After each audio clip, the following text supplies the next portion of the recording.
In 2018, Clifton Mark of CBC News reported that the game of cribbage was created by Sir John Suckling in the 17th century and has since expanded globally. A game that's this old must be fun to still have stuck around for so long. Cribbage has been entertaining my family for generations. I've known how to play since I was 12 years old, and I still play often. After my presentation, you should know how to score, count, and ultimately win in the game of cribbage. First, let's list what you'll need in order to play. You'll need an opponent, a cribbage board or a sheet to keep score on, a deck of cards, and an understanding of how playing cards work. As of 2022, the American Cribbage Congress says that there are at least 18 different variations to the basic game of cribbage. Today, I'll be teaching you just the basic game because that's what I play the most often and that's what I know best. After obtaining the prerequisites, we're ready to get started. First, you're going to want to remove the 2 jokers from your starting deck. This is something to avoid because the game of cribbage isn't usually played with jokers. Before jumping straight into the game, let's make sure we understand how scoring works in cribbage so you know how to win. Our first method of scoring is by pairing cards with the same face values.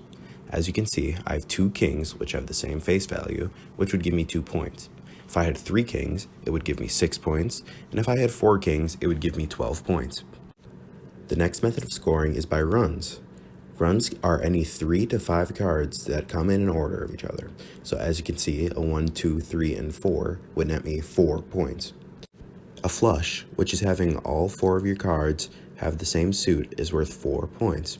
This can also include the crib card for a potential 5th point. The final way of scoring is probably the hardest to learn, and that is to add up to 15.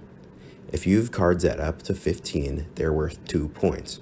So here my 6 and 9 are worth 2 points in addition to all the other scoring that I already have in that hand. It is also important to note that all face cards, that being a king, queen, and jack, are worth 10 points when counting up to 15. To review, I'm going to deal myself a hand and score it. The hand that I dealt is worth 6 points. My first 2 points come from the pair of kings. My next 2 points come from the fact that when I add 1, 4, and a king, I get a 15. The next 2 are for my 1, 4, and the other king to give me a total of 6 points. Now that you understand scoring, you're going to want to jump into the game.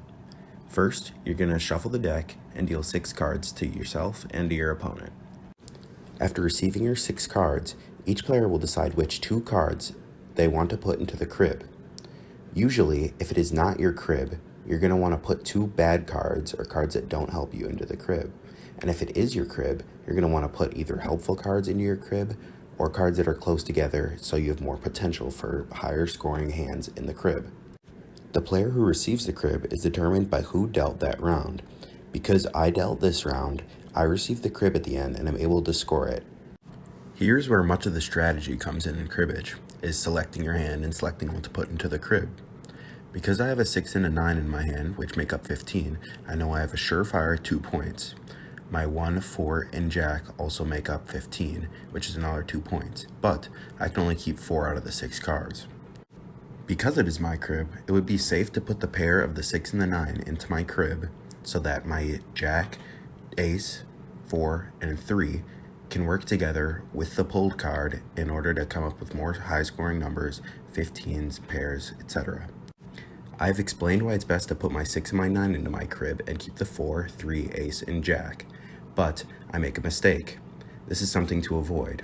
You do not want to misplay your crib because that means your hand or your crib will have less potential for higher scoring hands.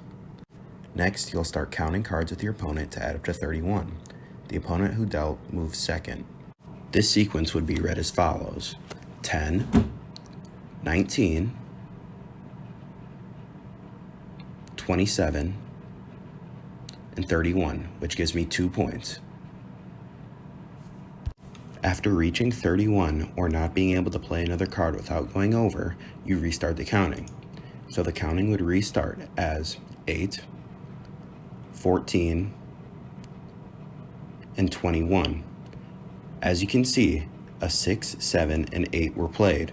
This is a run of 3, meaning that the player who played the last card would get 3 extra points. After all cards have been counted, The player who did not deal will count their hand first. They will peg their points, then it will be the dealer's turn to count their hand. After all hands have been counted, the dealer will pick up his crib and count his total points. For the next hand, you will switch dealers, which also switches the crib. The first player to reach 121 or more total points is the winner. Now that you understand how to score, count, and win, have fun beating your friends and family for years to come.